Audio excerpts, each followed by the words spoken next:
Buenas tardes a todos y a todas. Soy Sachao y de Lugo y voy a moderar esta videoconferencia. Advertir de que está siendo grabada. Todo el que no quiera que salga su imagen con cerrar su cámara lo tiene solucionado. Voy a leer unas normas básicas para el buen desarrollo de esta videoconferencia. No se permitirán faltas de respeto de ningún tipo.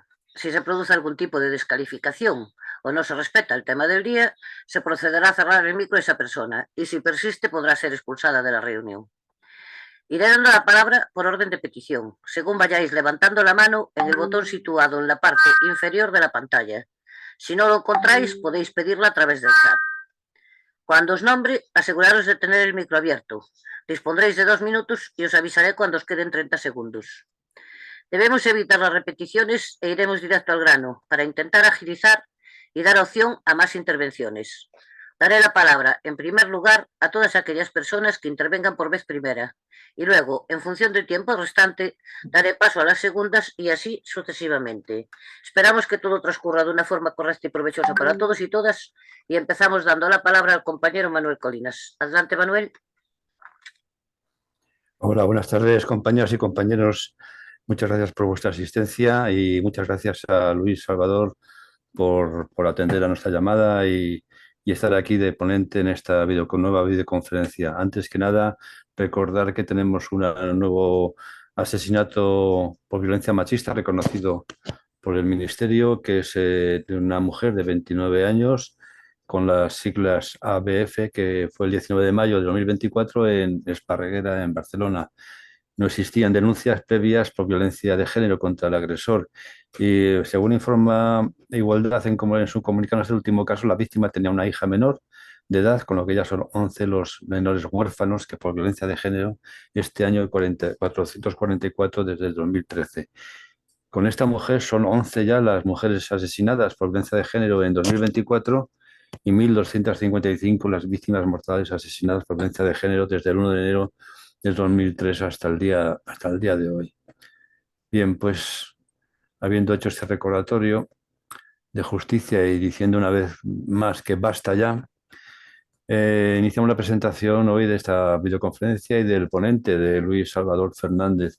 Luis Salvador ya estuvo aquí con nosotros en otras dos ocasiones, una recordándonos los intentos de golpe de Estado que hubo durante la transición democrática y también sobre ese mismo periodo los crímenes que se perpetraron, ¿no?, por parte del fascismo. Y es presidente y de la Asociación de la Mesa de Memoria de la Memoria Histórica del Distrito de Latina de Madrid. Bueno, pues es autor de un libro de los 3 agostos de Luis el Sastre. Luis el Sastre fue su abuelo fue el primer alcalde de la República, de la Segunda República en Fuenlabrada y fue asesinado, fue fusilado en 1940 por ser defensor de sus ideales de justicia social. Bueno, pues dicho esto, nada más que agradecer. Hoy vamos a hablar de estos bulos, estos cosas que se nos cuentan que son mentira y que nos hacen ver como un dictador pues hizo grandes cosas y esto pues hay cosas que hay que desmentir dejar claro, porque estamos en un momento que tenemos que decir claramente, que tenemos que decir la verdad, que haya justicia y que haya reparación de las víctimas del fascismo en este país. Así que, sin más, dejamos a Luis que inicie su ponencia y de nuevo agradecerle su presencia aquí. Nada, muchas gracias sobre todo a vosotros, ¿no? Que sois los que me dais la oportunidad aquí de hablar. Te has comido una charla que di también, he dado tres, esta es la cuarta. La primera que fue en enero, que hablábamos de las exhumaciones también. Sí, sí.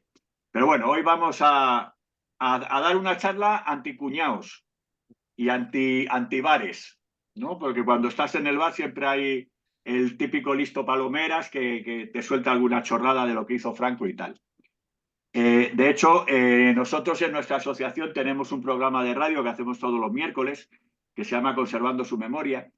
Y esto mismo que voy a contar hoy, lo contaremos en el mes de junio julio, mes de julio, que tenemos el programa también dedicado a estas mentiras que hay sobre el genocida. Así que nada, vamos con ello. Todos aquellos que no hayan vivido adormilados bajo la incesante propaganda distribuida por la imparable maquinaria social comunista que está al servicio de las nuevas élites mundiales, como si las élites mundiales hubieran cambiado alguna vez, y de los lobbies LGTBI, sí, esos que pretenden que tanto vosotros como nosotros, como yo, nos hagamos homosexuales, si es que no lo hemos hecho ya, sabrán perfectamente, porque lo saben, porque ellos y solo ellos han conseguido amarrar sus embarcaciones a las costas de la verdad verdadera, que en una guerra ambos bandos cometen atrocidades, que entre lo de antes y lo de ahora prefieren lo de antes, y que todo lo que tenemos en este país se lo debemos al insigne e invicto general Francisco Franco, por la gloria de Dios, ¿no? Sin embargo, a poco que uno se lo mire, que verá que muchas de aquellas leyes promulgadas durante su mandato, no diremos dictadura, no sea que alguien que nos escuche luego se ofenda, que se ofenderán, ya existían previamente en el Estado español, y vamos a darle un pequeño repaso.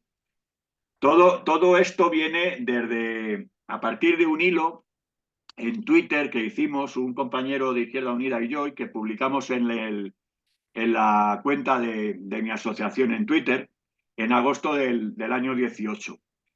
Ahí hicimos un hilo bastante estudiado, elaborado, que nos costó pues varios meses el hacerlo y tenerlo más o menos pertrechado, sobre los logros que se le atribuían al genocida y a su dictadura. Logros que lógicamente no se corresponden. Ahora hemos actualizado, porque gracias a ello, gracias a ese hilo, hicieron 3 o 4 reportajes periodísticos, nombrándonos, eso sí. Gracias a eso también un amigo hizo un libro que se llama Con Franco vivíamos mejor. También es un poco recogido y basado un poco en este hilo.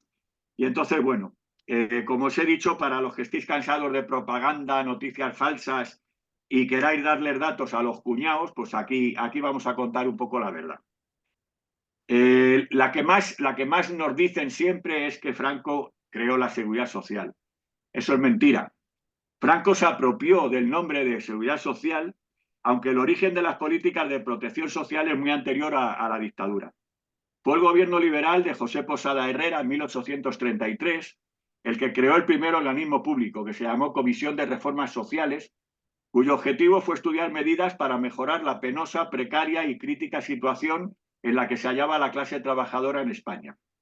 A pesar de las mentiras del franquismo, en 1900 se creó el primer seguro social, en este caso de accidentes de trabajo. Años más tarde, en 1908, surgió el Instituto Nacional de Previsión para gestionar las nuevas prestaciones puestas en marcha. De ahí derivarían seguros sociales tales como el retiro obrero o el seguro obligatorio de maternidad.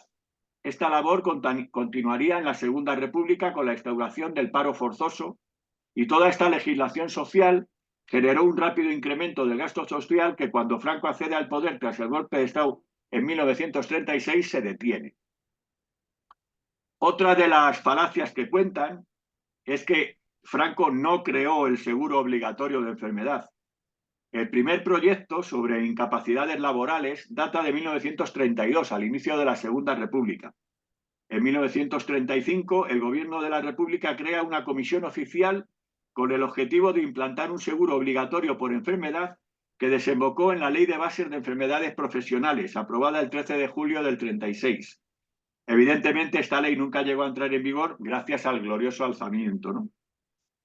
Tampoco Franco creó la magistratura de trabajo, que es otra de las falsedades que los defensores de la dictadura pusieron en marcha, y es que Franco creó la magistratura de trabajo, órganos, lo que dicen ellos es que las creó por los conflictos laborales, que quedaban en manos exclusivas del Estado. Otra mentira más, pues en mayo de 1931, el Gobierno de la República de Francisco Largo Caballero creó la ley de los jurados mixtos de 7 de mayo. Junto a ello aumentaron los salarios, se instauró la semana laboral de 40 horas y se promovieron tanto la obligatoriedad como la universalización de los seguros sociales. Franco tampoco creó ni los contratos de trabajo, ni las vacaciones retribuidas, lo de maternidad que hemos dicho para mujeres trabajadoras, y garantías sindicales. Ya la Constitución del 31 establecía que, aunque sin concretar su duración, estas vacaciones deberían existir. Fue establecida en 7 días anuales ininterrumpidos en la Ley de Contratos de Trabajo en noviembre de ese mismo año 31. No obstante, tenemos una ley de 1918 que considera 15 días de vacaciones anuales a los funcionarios, solo a los funcionarios. Así pues, el concepto de contrato de trabajo, puesto que existía anteriormente, tampoco fue creado en tiempos de la dictadura. Por otra parte, y tal como hemos dicho unas líneas más arriba, el franquismo supuso un alejamiento de las mujeres del mundo laboral. Finalmente, entre el 36 y el 75 en España solo existió un sindicato, el llamado Sindicato Vertical, de marcadas tendencias fascistas. Tampoco el genocida creó las vacaciones pagadas. En el mismo ámbito laboral de las políticas de defensa de los trabajadores, hay que desmentir que fuera Franco quien impusiese esas vacaciones pagadas. En el imaginario colectivo del franquismo, las vacaciones pagadas fue siempre otro logro que falsamente se atribuyó. Las primeras vacaciones pagadas se aprobaron en 1918, como hemos dicho antes, a los funcionarios, ¿no? Y en 1919 a los capitanes y oficiales de la Marina Mercante. Ciertamente, las vacaciones remuneradas para los trabajadores se aprobaron, como tantas otras leyes laborales, bajo gobiernos republicanos, en este caso el 21 de noviembre del 31, que está incluido y recogido en el artículo 56 de Ley de Contratos. Otra falacia más que se cree esta gente es que Franco tampoco creó la ley del descanso dominical y los festivos.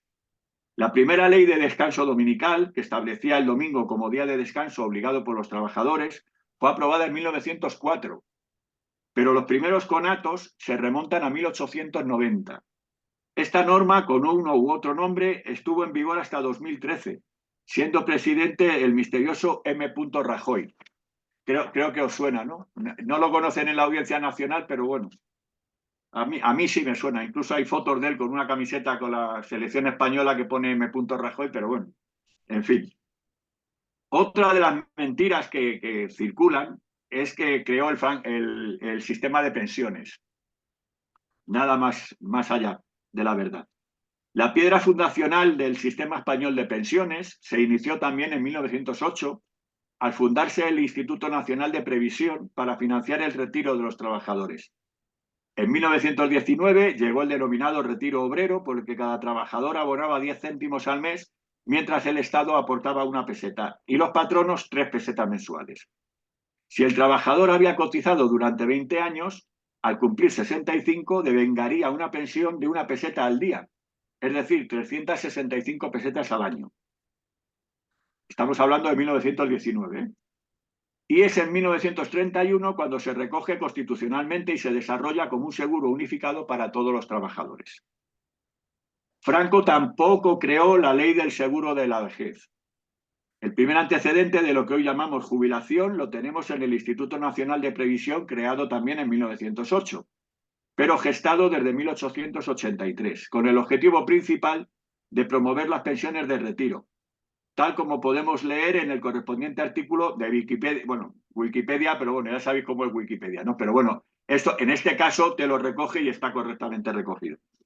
Más adelante, en 1918, como hemos dicho antes, se crean los retiros obreros equivalentes a nuestras actuales pensiones de jubilación.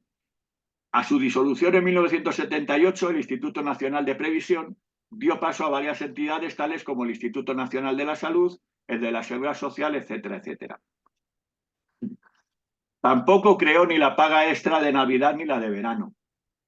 Antes de entrar en materia, habría que puntualizar que el concepto paga extra es, a juicio mío, incorrecto. Algo extra es algo que está por fuera de algún lugar, es decir, algo que está de más. El término paga extra sirve para introducir la posibilidad de que estas 2 pagas sean eliminadas, ya que están extra, esto es, fuera del contrato laboral. Sin embargo, un contrato que establece 14 pagas anuales, las correspondientes a los 12 meses del año más la de Navidad y verano, no establece que ninguna de esas 14 pagas sean extras, sino que se tratan de pagas dobles. Esto también, al ser economista, ahí he rizado un poco el rizo, ¿no? Pero es así, algo extra es algo que igual que te lo dan, te lo pueden quitar, pero si tú pones una paga doble, en teoría no te lo pueden quitar ya. Dicho esto, las pagas extra de Navidad y verano fueron establecidas respectivamente en 1945 y 47. ambas con el valor de una semana de trabajo. La primera de ellas, la de Navidad, tenía el objetivo de solemnizar dichas fiestas y la otra, la de verano, se creó para conmemorar el alzamiento. Esto es, el golpe de Estado del 18 de julio del 36. Así pues, en un contexto en que la ideología dominante era el nacionalcatolicismo, estas pagas tuvieron más de ideológico que de social. Por si todo lo anterior fuera poco, estas pagas fueron creadas en un momento de devaluación salarial. Franco tampoco creó los convenios colectivos. Tal como dice Agustín Hernández, profesor de Derecho Laboral, el concepto de convenio colectivo data de la Revolución Industrial, desde 1760 a 1840, momento en el que las empresas imponían una negociación individual con sus trabajadores con el objetivo de promover entre ellos el individualismo y la competitividad a la baja. Tampoco creó el seguro de desempleo. Los antecedentes de lo que hoy conocemos como seguro o prestación por desempleo los tenemos, oh sorpresa, en 1931 también, año en que se decreta un régimen de bonificación del subsidio del paro no voluntario a través de la Caja Nacional contra el Paro Forzoso, creada en 1928. Por su parte, la Generalitat de Cataluña creó en 1933 un instituto contra el paro forzoso. El genocida tampoco creó la educación pública y gratuita. La primera ley educativa del Estado español se remonta hasta 1857. En ella se establece que la educación será obligatoria para todo el mundo y gratuita para quien no pueda pagarla, y fija la edad escolar obligatoria entre los 6 y los 9 años. Más adelante, mediante un Real Decreto de 1901, se ampliaba la escolarización obligatoria hasta los 12 años. Nuevamente, en 1923, poco antes del golpe de Estado de Miguel Primo de Rivera, se volvía a ampliar la edad escolar obligatoria hasta los 14 años. Lo que sí se decretó en 1936 fue la supresión de la educación conjunta de niños y niñas, así como las purgas de profesorado no digno de la confianza del régimen, y la supresión de los libros no convenientes. Aquí hago un inciso. En el Instituto Carpe Diem de Fuenlabrada hay una exposición de lo que era la educación pública desde 1857 hasta nuestros días. Yo he tenido la suerte de ser invitado a visitarla y se me caían las lágrimas porque es que veía los libros con los que yo estudiaba y con los que habéis estudiado todos vosotros, la enciclopedia Álvarez, el catecismo del padre Ripalda, y todos esos estaban ahí, los carboncillos, los pupitres donde nos hacían las fotos de final de curso con el mapa de España, el globo terráqueo y el crucifijo y tal. O sea, ha merecido mucho la pena, y lo que pasa es que, claro, estáis fuera de Madrid, va a ser muy complicado, pero bueno, era muy bonito verlo. Y además, como hemos dicho aquí, ¿no? Desde 1857, que es cuando se hace la primera ley educativa, hasta nuestros días. En cuanto a las universidades, la primera en ser construida en España es la de Salamanca y data de 1218, muy lejos de cualquier otro antecedente que podamos haber citado, ¿no? Finalmente, en lo que respecta a la formación profesional, el primer antecedente en España lo tenemos en 1824, en el Real Conservatorio de Artes. Más adelante llegaron el Estatuto de Enseñanza Industrial, 1924, el Estatuto de Formación Profesional, 1928, y la actual ordenación de la formación profesional no llegó hasta 1974. Franco tampoco industrializó España. Del mito de una España boyante a la realidad de un país de miserias y hambre. La guerra destruyó la industria española y la época de la autarquía, comprendida entre 1939 y 1957, acabó con los restos. España no recupera el nivel industrial previo al 36 hasta el año 1970, según datos del Banco Mundial. El franquismo presumió que su régimen había impulsado la industrialización de España y la estaba modernizando, haciendo visualizar falsamente, por supuesto, una España rural y atrasada, la de épocas anteriores. Nada más lejos de la realidad, porque lo cierto es que este país no recuperaría su nivel de industrialización anterior a la guerra civil hasta el comienzo de la década de los 70, como he dicho antes. A estos datos, avalados por informes del Banco Mundial, habría que añadirle, para resaltar el estado de miseria de la sociedad durante el régimen autoritario, el retroceso que implicó la larga etapa de autarquía económica que España vivió, un sistema económico, el autárquico, en que el Estado se abastece con sus propios recursos, evitando en lo posible las importaciones, y no finalizó hasta finales de los años 60. En la misma línea se hizo creer que Franco logró que España creciera un 7%, cuando la realidad es que tras la guerra civil y en la autarquía mencionada anteriormente, España entró en una recesión, no llegando hasta 1976 a alcanzar el nivel del año 34. Vamos con los pantanos, que esto también os sonará, ¿no? Yo creo que el de los pantanos, yo creo que es el mito, junto con el de la seguridad social, más extendido del franquismo y además más asumido como real, a la par que difundido, vamos, todos hemos visto el nodo, ¿no? ¿Qué nodo no sabría con que Franco había inaugurado un pantano? Pues, en fin. Lo que sí, el régimen franquista fue quien construyó e hizo posible la extensa red de pantanos en España. Pues mentira, mentira, mentira. Ni el plan hidrológico nacional, ni siquiera los pantanos, esos pantanos que tantísimo dieron que hablar en su momento, fueron planificados por nuestro invicto caudillo ni por ninguno de sus adláteres. Una creencia tan infiltrada en la población que siempre hemos oído defender aquello de que gracias a Franco España tenía numerosos pantanos para el riego agrícola, el consumo humano y para evitar la pertinaz sequía, aquella frase tan propia del vocabulario de la dictadura y del nodo. Pues tampoco es cierto. La auténtica verdad es que pese a que existen antecedentes en el siglo XVIII, la primera ley promulgada con el objetivo de regular el abastecimiento de agua para consumo humano data de 1879. Pero hay que remontarse a muchos años antes de que Franco diera el golpe de Estado para hablar de política y construcciones hidráulicas. En concreto, los primeros cimientos del desarrollo de los pantanos se pusieron en marcha en 1902, con el Plan General de Canales de Riegos y Pantanos de Rafael Gasset. Todos los historiadores coinciden en señalar como el germen de la primera planificación hídrica en nuestro país. Y más aún, durante la Segunda República se profundizó en esta labor por medio del Plan Nacional de Obras Hidráulicas de 1933, conocido como el Plan Badajoz, de la mano del socialista y ministro de Obras Públicas Indalecio Prieto. Cabe recordar que el socialista, preveyendo la apropiación futura de esta política hidráulica, dijo que esta no debía ser ni de un partido ni de un gobierno, ni de un régimen. La política del agua debe ser del Estado, al margen de los vaivenes electorales. Lo que se hizo durante el franquismo fue continuar con proyectos que habían sido planificados no ya durante la Segunda República, sino momentos muy anteriores, tal como lo explica Lino Camprubí en su libro Los ingenieros de Franco, ciencia, catolicismo y Guerra Fría.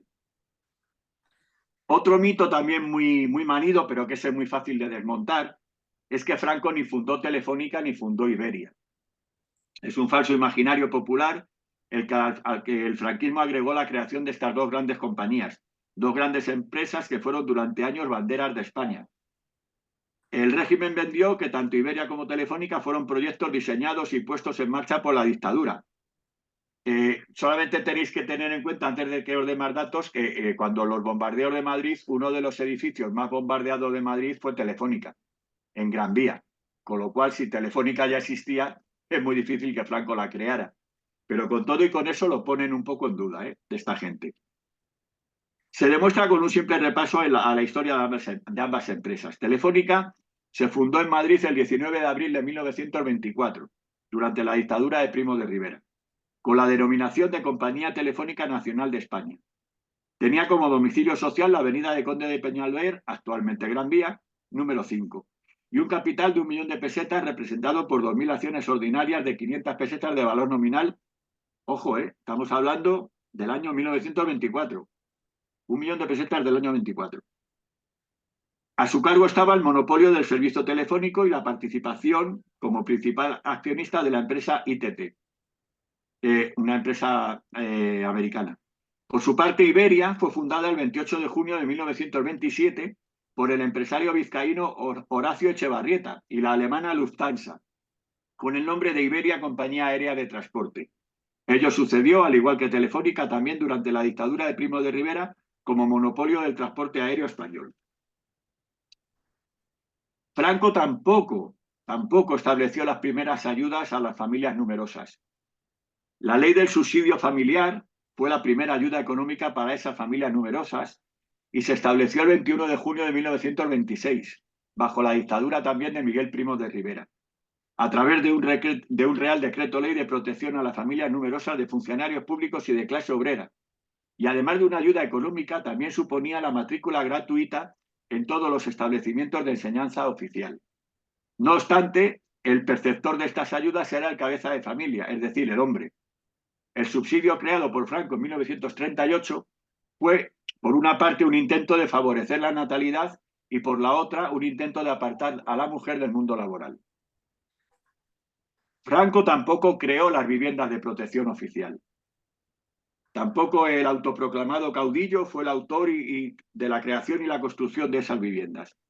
El origen está en la Ley de las Juntas para el Fomento y Mejora de las Casas Baratas del 13 de junio de 1911. Estas se institucionalizaron gracias a la Ley de Casas Baratas, desarrollándose más tarde, en 1913, mediante una red de fundaciones donde se comenzaron a ofrecer viviendas protegidas a las clases más desfavorecidas. Posteriormente, se volvió a legislar sobre este tema en los años 1921, 1924, 1925 y también durante la Segunda República. Durante la dictadura también hubo leyes sobre la vivienda en el 54 y en el 68. Otro de los bulos más usados por los franquistas es que Franco nos metió en el capitalismo. Pues no, no nos metió. El capitalismo moderno, entendido como liberalismo político de corte industrial, se desarrolló en España en el siglo XIX. El régimen nacionalista de Franco nace rechazando tanto al socialismo comunista como al genuino capitalismo innovador, por lo que este tiene de rupturista con lo de la sociedad de orden y jerarquía tradicionales, y por el aparente caos de una economía en la que cada uno intenta buscar su propia felicidad. Ante esa fuerza, Franco contrapone la recuperación de un orden tradicional, inspirándose inicialmente en el corporativismo de Mussolini, quien ensayó la consecución un objetivo nacional común que permitiese superar los antagonismos sociales. El nacionalismo del dictador español, de forma análoga, pretendía aunar los intereses de trabajadores, patronos y estados bajo organizaciones amplias y monopolísticas para promover objetivos compartidos, al tiempo que impedía que el cambio fuese consecuencia de la actividad de emprendedores individuales, descoordinados, para pasar a ser una acción dirigida por el gobierno, manteniendo bajo control el sector privado productivo. Esa fue la razón que se rechazase cualquier institución netamente capitalista, hasta que las grandes dificultades de su ineficiente modelo le llevaron a aceptar el Plan de Estabilización de 1959, una cierta liberalización implementada solo como mal menor. Otra de las cosas que nos han querido meter en la cabeza es que Franco nos metió en la ONU. No, Franco no nos metió en la ONU. Es más, de hecho, Franco fue declarado criminal de guerra por la resolución 39/46 de la propia ONU. La decisión de que España no formara parte de la ONU como uno de sus fundadores fue el carácter fascista del régimen de Franco y su colaboración con el Eje durante la Segunda Guerra Mundial.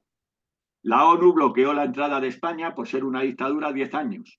Después, el 14 de diciembre de 1955, se desbloquea la entrada por presión e intereses de Estados Unidos una vez firmados los pactos de Madrid el 23 de septiembre del 53 con ellos. Para informarse sobre eso habría que ver un facsímil, un fanzine que se llama España y ONU, la cuestión española. Documentación básica sistematizada y anotada, tomo 6, del 52 al 55, estudios introductivos y corpus documental que publicó la propia ONU. En San Francisco, en Potsdam y en Londres, los pueblos de las Naciones Unidas condenaron el régimen de Franco y decidieron que mientras continuara ese régimen, España no debía ser admitida en el seno de las Naciones Unidas. La Asamblea General, como os he dicho antes, en su resolución de 9 de febrero, recomendó que los miembros de las Naciones Unidas actuaran de acuerdo con el espíritu y la letra de las declaraciones de San Francisco y Potsdam. Los pueblos de las Naciones Unidas dan al pueblo español seguridad de su simpatía constante y de que le espera una acogida cordial cuando las circunstancias permitan al que sea admitido al seno de las Naciones Unidas. La Asamblea General recuerda que en mayo y junio de 1946 el Consejo de Seguridad hizo un estudio sobre la posibilidad de que las Naciones Unidas tomaran nuevas medidas, el subcomité del Consejo de Seguridad encargado de tal investigación llegó unánimemente a la conclusión de que A. En origen, naturaleza, estructura y conducta general, el régimen de Franco es un régimen de carácter fascista, establecido en gran parte gracias a la ayuda recibida de la Alemania nazi de Hitler y de la Italia fascista de Mussolini. B. Durante la prolongada lucha de las Naciones Unidas contra Hitler y Mussolini, Franco, a pesar de las continuas protestas de los aliados, prestó una ayuda considerable a las potencias enemigas. Primero, por ejemplo, de 1941 a 1945, la División de Infantería de la Legión Azul, la Legión Española de Voluntarios y la Escuadrilla Aérea Salvador pelearon en el frente oriental contra la Rusia soviética. Segundo, en el verano de 1940, España se apoderó de Tánger en violación del Estatuto Internacional y debido a que España mantenía un importante ejército en el Marruecos español, gran cantidad de tropas aliadas quedó inmovilizada en África del Norte. C. Pruebas incontrovertibles demuestran que Franco fue, con Hitler y Mussolini, parte culpable en la conspiración de guerra contra aquellos países que finalmente, en el transcurso de la Guerra Mundial, formaron el conjunto de las Naciones Unidas. Fue parte de la conspiración en la que se pospondrá la completa beligerancia de Franco hasta el momento en que se acordara mutuamente. Ahí ya cierro las comillas de todo lo que dijo la ONU. La Asamblea General, convencida de que el gobierno fascista de Franco en España fue impuesto al pueblo español por la fuerza con la ayuda de las potencias del eje y a las cuales dio ayuda material durante la guerra, no representa al pueblo español y que por su continuo dominio de España está haciendo imposible la participación en asuntos internacionales del pueblo español con los pueblos de las Naciones Unidas. Recomienda que se excluya al gobierno español de Franco como miembro de los organismos internacionales establecidos por las Naciones Unidas o que tengan nexos con ellas, y de la participación en conferencias u otras actividades que puedan ser emprendidas por las Naciones Unidas o por estos organismos hasta que se instaure en España un gobierno nuevo y aceptable. Todos sabemos que en cuanto llegó a Estados Unidos y nos metió las bases, fue aceptado en la ONU. Pero bueno, eso de que Franco se luchó lo de la ONU fue totalmente mentira. Antes hemos pasado también un poco por encima con que Franco hizo que el país creciera un 7%. Una burbuja pagada por el Estado que duró 10 años con una recesión previa brutal en la época de la autarquía. España no era la octava economía del mundo a su muerte. Fue la 10ª según datos del propio Banco Mundial durante la restauración del siglo XIX y principio del XX. Era la 6ª, también según datos de la misma fuente. Otra de las cosas que nos suelen decir muchas veces los cuñados y en los bares es que con Franco no había ni paro ni desempleo. El paro no era inapreciable. La monetarización del paro no empieza en España hasta 1973. Pero raro es que hubiera paro después de una guerra y en los años posteriores. La leyenda de que con el franquismo no existía desempleo es una auténtica falacia. Lo que no había era datos de empleo. Ni falta que hacían, dirían los dirigentes políticos de la época. Las informaciones y cálculos de desempleo comenzaron a realizarse 34 años después de acabada la guerra. Por su parte, la emigración española, fundamentalmente a Europa, duró hasta la crisis de 1973, en que se detuvo y fue superado por el movimiento de retorno. El desempleo y las situaciones de desamparo fueron enormes y de gran miseria durante el mandato del dictador. Si no, ¿por qué emigraron miles y miles de españoles a Francia, Alemania, Suiza, Holanda, turistas por Europa? Franco sí cobraba impuestos, porque siempre también nos dice mucha gente que Franco no cobraba impuestos. Sí los cobraba, solo que su gestión, además de corrupta, era ineficiente. Aquí avisamos, nos vamos a extender un poco. La aplicación del IVA tampoco se hacía en ningún país europeo hasta los inicios del proyecto económico europeo. Aunque desde tiempos inmemoriales los tributos han estado presentes en España, lo cierto es que hasta el siglo XIX no hubo un sistema fiscal más o menos serio que acabase con los rigores del antiguo régimen. El hito es la reforma tributaria del ministro, entonces secretario, Alejandro Mon, y del que luego sería primer gobernador del Banco de España, Ramón de Santillán, en 1845, dentro del marco de la llegada al poder de los moderados, presididos por Ramón María Narváez. Sin embargo, habría que esperar casi 90 años para que hubiera un impuesto específico sobre la renta de las personas físicas. En España no hubo una figura impositiva de ese cariz hasta 1932, al poco de echar a andar la República. Para tener una referencia, en Gran Bretaña había una tasa bajo el nombre Personal Income Tax desde inicios del siglo XIX. Tras la gran reforma tributaria que el miembro del Partido Conservador y titular de Hacienda, Raimundo Fernández Villaverde, impulsó en 1900, las siguientes 3 décadas fueron un constante quiero y no puedo a la hora de impulsar un impuesto sobre la renta de las personas físicas. Con el profesor Antonio Flores de Lemus, entre bambalinas, fueron varios los ministros de Hacienda de los últimos años de la Restauración los que intentaron que el Consejo de Ministros lo sacara adelante sin éxito. El que más cerca estuvo fue José Calvo Sotelo, ya en el directorio civil de la dictadura de Miguel Primo de Rivera. Tuvo que ser el catalanista Jaume Carner, ministro de Hacienda en el primer gobierno de Manuel Azaña en el bienio progresista. En los meses previos había gobernado el Ejecutivo Provisional, quien en 1932 consiguió sacar adelante la figura impositiva. Atendiendo el BOE, entonces Gaceta de Madrid, del 23 de diciembre de 1932, la norma que entraba en vigor el 1 de enero de 1933 contemplaba un mínimo exento anual de 100.000 pesetas, de 1932, una cifra bastante elevada para aquellos años, y unos tipos de gravamen de entre el 1 y el 11%, aplicado este último a partir del primer millón. Aunque se trataba de una medida pionera y una suerte de germen del actual IRPF, la entonces llamada Contribución General sobre la Renta presentaba sus particularidades. Se trataba de una contribución complementaria sobre la renta que únicamente recaudaría lo que excediese a lo pagado por los impuestos a cuenta. Cabe suponer, en cualquier caso, que la recaudación no era un escándalo, ya que pocos españoles podían declarar 100.000 pesetas al año en los años 30. Sirva de ejemplo que la República quiso dar una buena remuneración a los maestros y la dejó en 4.000 pesetas anuales. De hecho, se estima que en ese primer ejercicio de aplicación, 1933, deberían haber presentado el impuesto 5.000 contribuyentes y lo hicieron 3.000. Con todo, una prueba del recorrido potencial del impuesto es que en 1935, Joaquín Chapaprieta, exponente de la derecha liberal y ministro de Hacienda en los gobiernos del Partido Radical y de la CEDA, bajó el mínimo exento a las 80.000 pesetas. El estallido de la guerra española en 1936 impactó de lleno en este proyecto de modernización fiscal y el impuesto sobre la renta de las personas físicas quedó apartado. La llegada de la dictadura de Franco supuso un paso atrás. Tras las reformas de la inmediata posguerra, durante la autarquía continuaron los cambios desde los antiguos impuestos de consumo a los nuevos impuestos de producto, quedando el impuesto sobre la renta en una posición marginal. Prueba de esta dinámica es que en términos de presión fiscal en 1957, los ingresos ordinarios del Estado representaban el 9,6% del Producto Interior Bruto, cifra notoriamente inferior al 11,8% alcanzado en el periodo republicano.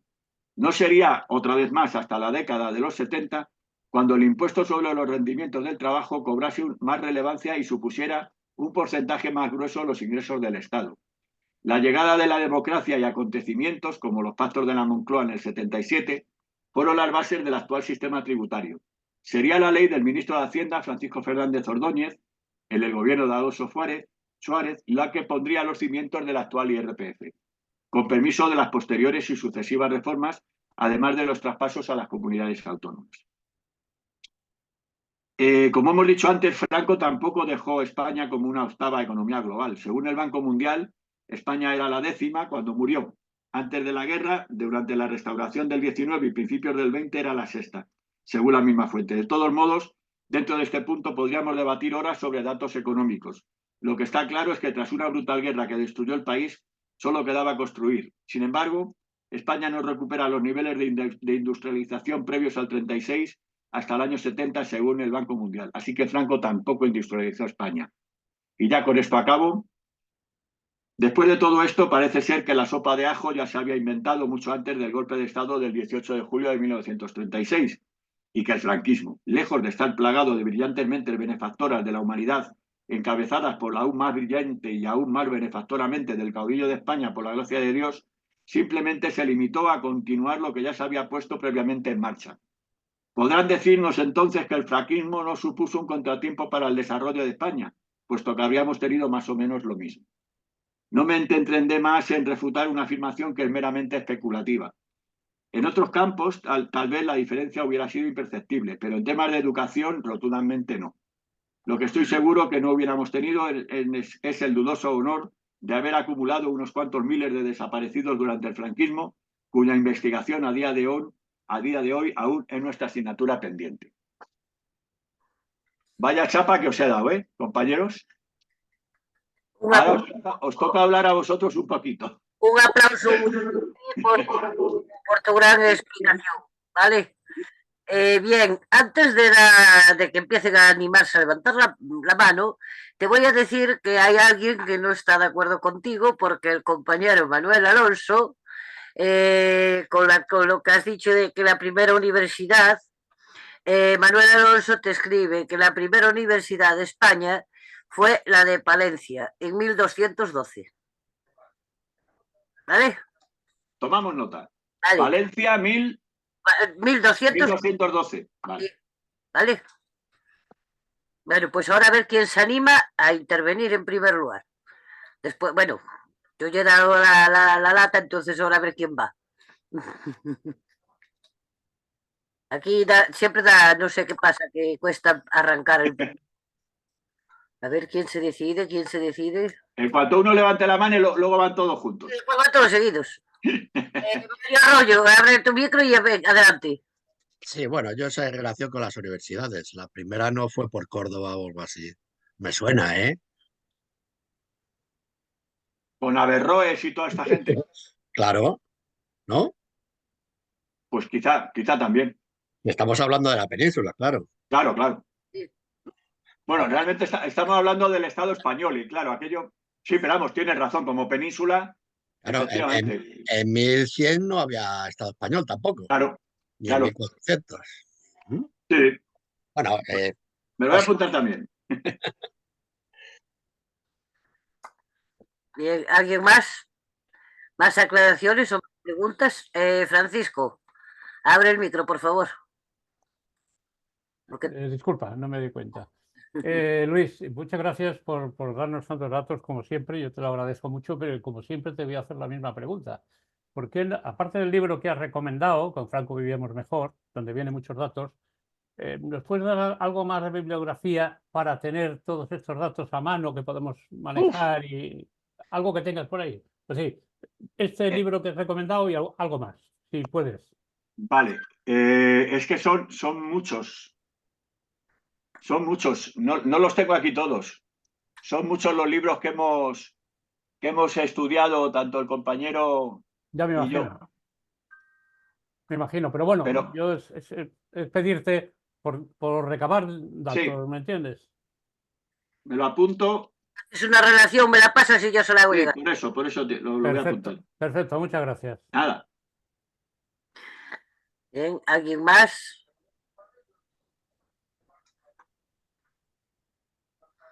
Pues parece que hoy la gente tiene pocas ganas de hablar, oye. Sí. Freitas. Ahora, buenas tardes. Gracias, Luis, por toda la información. Aunque a mí me has dejado con una serie de cuestiones. 3 preguntas en concreto. Por lo que has comentado, la ley de Hacienda, la cuestión de impuestos, parece que en España se empezó a funcionar a partir del ferrocarril, como más comunicación con Madrid. Sí. Por decir una forma. Sí. En esa misma línea voy con los famosos pantanos de Franco, que cuando empezó las compañías eléctricas a trabajar, empezaron los primeros azuces en ríos, pequeñas presas en ríos, para la contención del agua y que el agua pasara a las turbinas para dar energía a los pueblos. Entonces, la teoría de que Franco hizo, ajo para sopa de ajo. Y la tercera está en la cuestión de las casas baratas, que tan famosas fueron, y aún hace mucho tuve una pequeña discusión yo de taberna, de Casa Julia, de que Franco, la Hons, era la que había fomentado lo de las casas baratas. Entonces me quedé con la duda, me vino a la mente cuando tú mencionaste que ya en 1900 hubo una ley en la Primera República de casas baratas. ¿Cómo me puedes volver a explicar eso? Voy a por ello. Vamos a ver las casas baratas. ¿Dónde estás?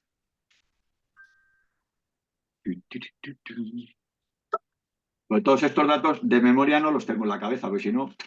Ya. Normal, tú tranquilo, busca datos como nos has dado. Es para buscar, porque como estamos con la ley del suelo y estamos con tanto problema con la Sí, vivienda, está en boca de prácticamente todos.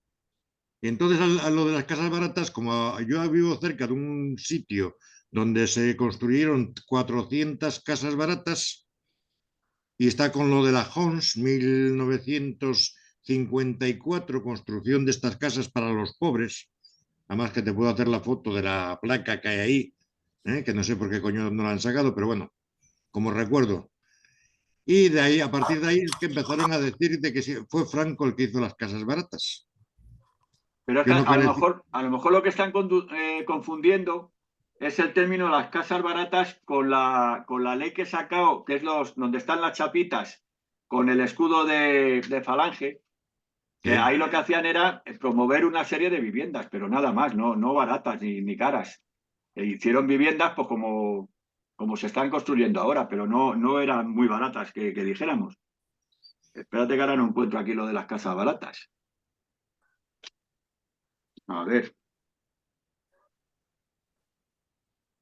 los pantanos, Después de pantanos, mencionaste. Telefónica Ibérica, Iberia,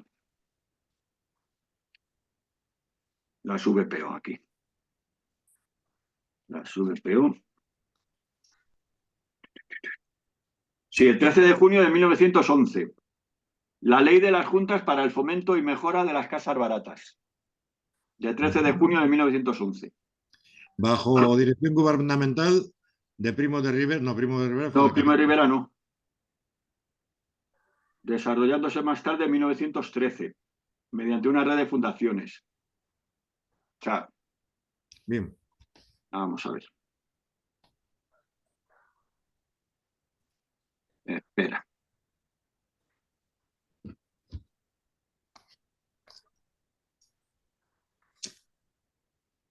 Fue el gobierno de Canalejas, de José Canalejas. O sea, durante el reinado de Alfonso XIII, vamos. Durante la monarquía. Sí, Canalejas por medio. Canalejas era el presidente de gobierno en ese momento.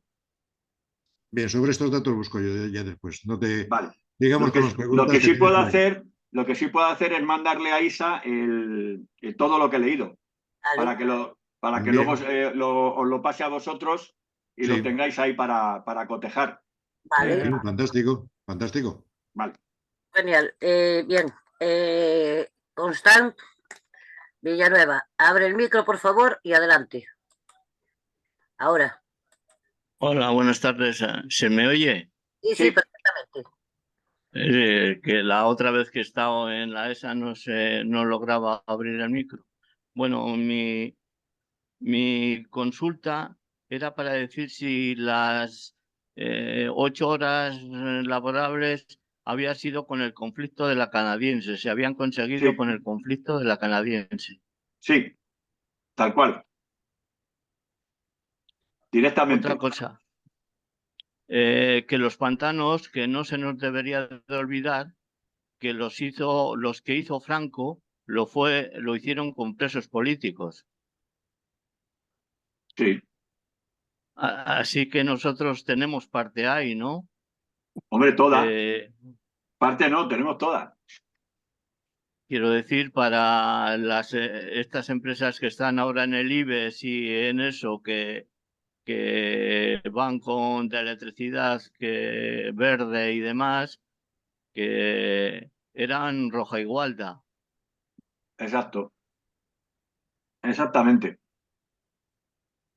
Y que no van a devolver el dinero en la vida.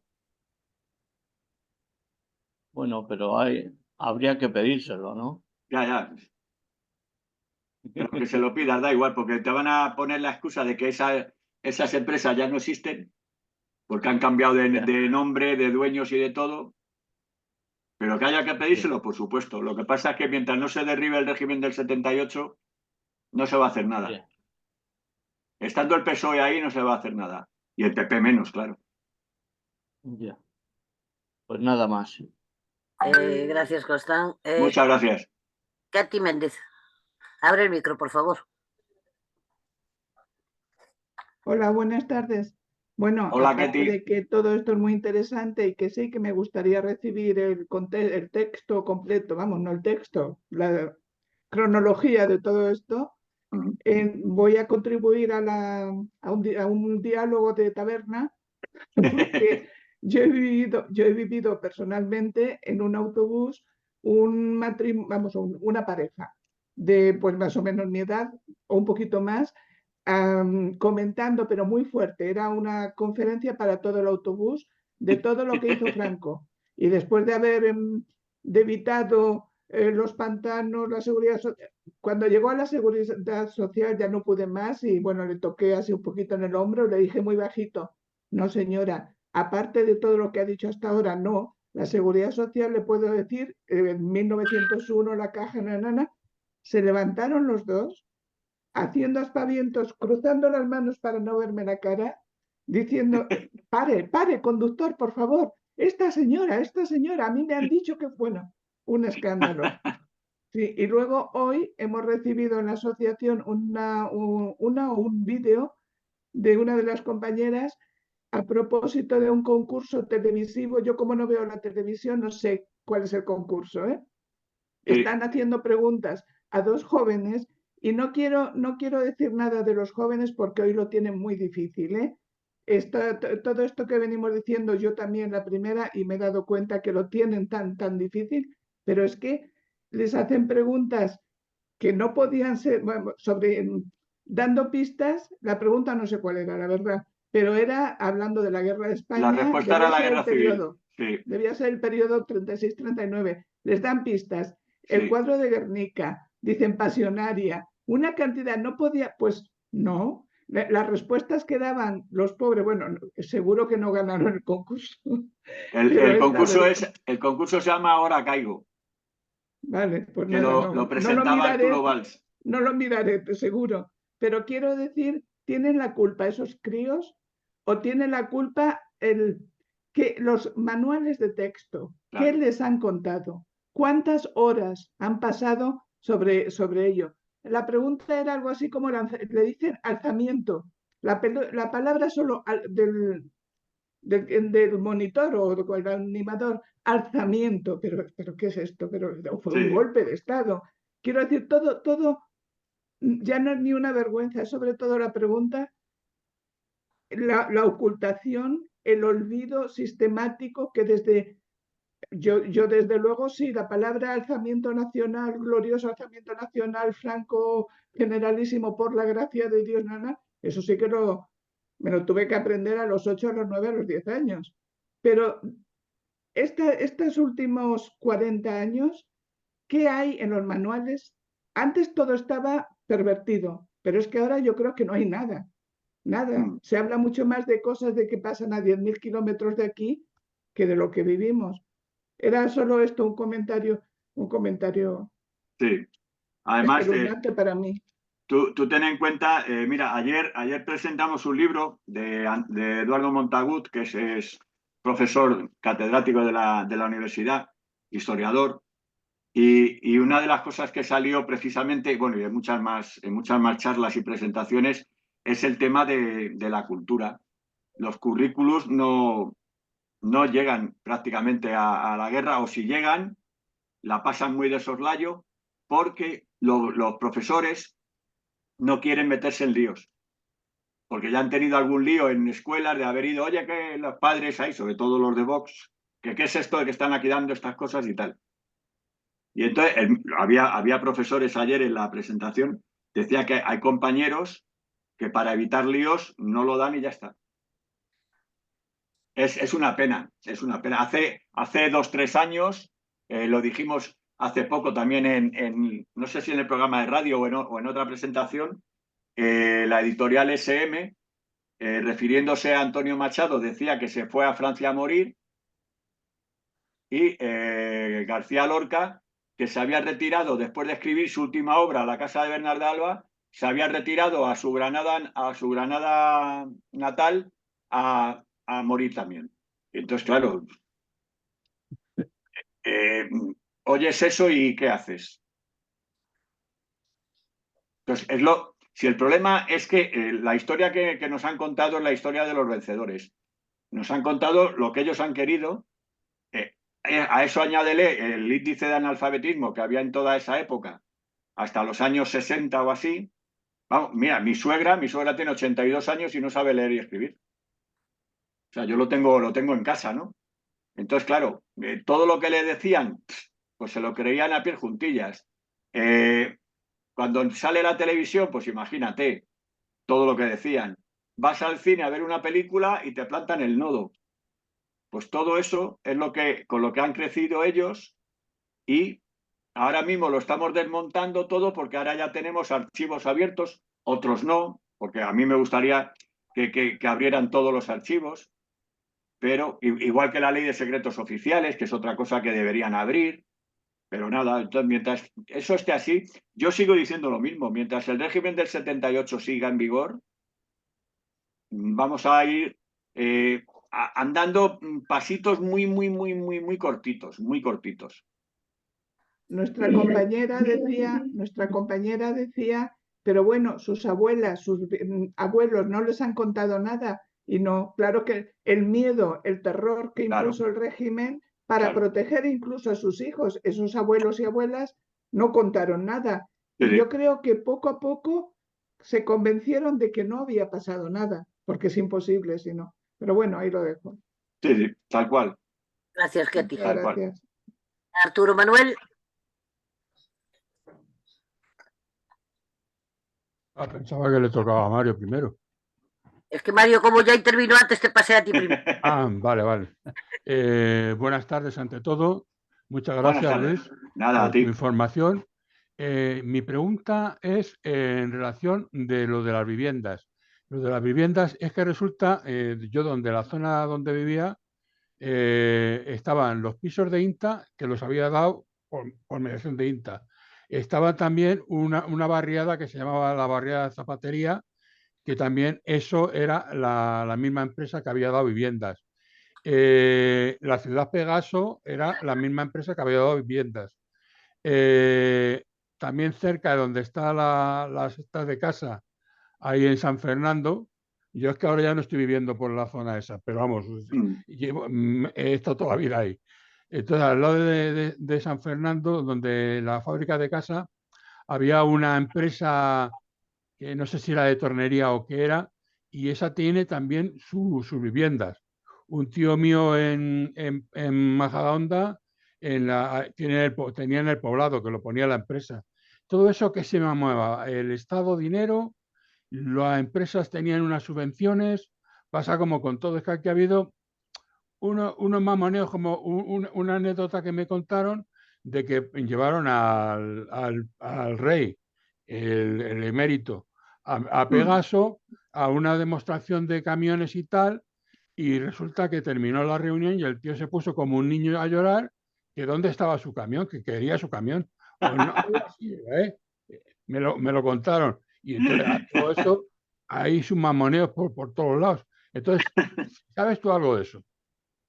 No, a ver. Muchas gracias. Yo lo único que sé, aparte de lo que he dicho, es que, por ejemplo, estaba el Instituto Nacional de la Vivienda, que era el que construía esas otras viviendas, que lo que hemos estado hablando antes, ¿no? De que ponían una chapita con el escudo del yugo y las flechas, ¿no?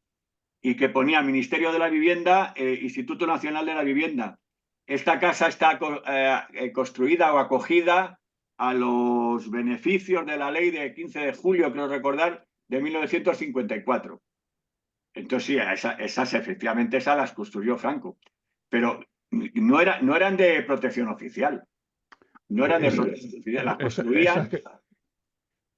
Esas que tenían estas de las flechitas y tal, esas resulta que no las podías vender si no pagabas una... O sea, las podías liberar, pagabas un dinero y entonces las podías vender. Pero mientras tanto no pagaras ese dinero, eso era del Estado. O sea, tú no podías... O sea, del Estado. Sí, porque tenían el derecho de tanteo y retracto.